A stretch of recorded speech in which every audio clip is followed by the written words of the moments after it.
রোজ রোজ একঘেয়েমি রুটি পরোটা খেতে যদি একদমই ভালো না লাগে, এইভাবে কাঁচা চাল কাঁচা ছোলা দিয়ে এই নাস্তাটি বানিয়ে নিতে পারো। এটা খেতে যেমন সুস্বাদু সেরকম খুবই হেলদি হয়, আর বানানো এতটাই সহজ যে মাত্র 10 মিনিটে বানিয়ে নিতে পারবে। তো এই নাস্তাটি বানানোর জন্য হাফ কাপ মতো কাঁচা ছোলা নিয়েছি। তো একটা বাটির মধ্যে নিয়ে নিতে হবে, তারপর হাফ কাপ ভাতের চাল নিতে হবে। রেগুলার যে ভাতের জন্য চাল ব্যবহার করি সেই চালটাই নিয়েছি। আর তোমরা যদি এই নাস্তাটি একটু বেশি পরিমাণে বানাতে চাও তাহলে ছোলা আর চালের পরিমাণটাও বাড়িয়ে নেবে। এবার দিয়ে দিতে হবে 4টি শুকনো লঙ্কা, তারপর এর মধ্যে জল দিয়ে দিতে হবে। প্রথমে ভালোভাবে পরিষ্কার করে ধুয়ে নিতে হবে, তারপর জল পাল্টে নিয়ে আবারও অল্প একটু জল দিয়ে ঠিক এভাবে ভিজিয়ে রেখে দিতে হবে 1 ঘন্টার জন্য। এখন তোমাদের 1 ঘন্টা পর দেখাচ্ছি। চাল আর ছোলা একদম ভালোভাবে ফুলে গেছে, আর শুকনো লঙ্কাগুলো বেশ ভালোভাবে ফুলেছে। এবার এই বাটির মধ্যে যে জল আছে সেটাকে ফেলে দিতে হবে, তারপর 2-3 বার জল দিয়ে আরো ভালোভাবে ধুয়ে নিতে হবে। এবার এই ছোলার ডাল আর চাল একটা মিক্সার জারের মধ্যে নিয়ে নিতে হবে, তার সঙ্গে শুকনো লঙ্কাও নিয়ে নিতে হবে। এবার এর মধ্যে দিয়ে দিতে হবে 2টি কাঁচা লঙ্কা, যাতে একটু ঝালঝাল হয়। আর এর মধ্যে দিয়েছি অল্প একটু আদার টুকরো, সামান্য পরিমাণের জল।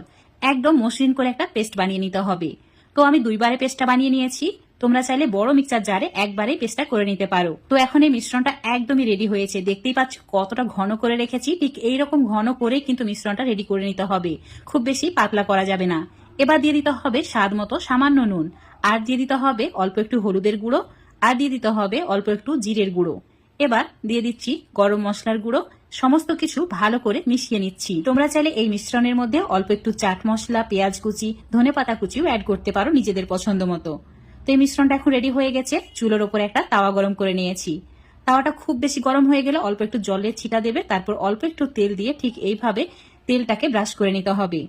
এখন এর মধ্যে 2 হাতা মতো মিশ্রণটা দিয়ে দিচ্ছি, আর এই সময় চুলোর ফ্লেমটা একদম কম করে রাখা আছে।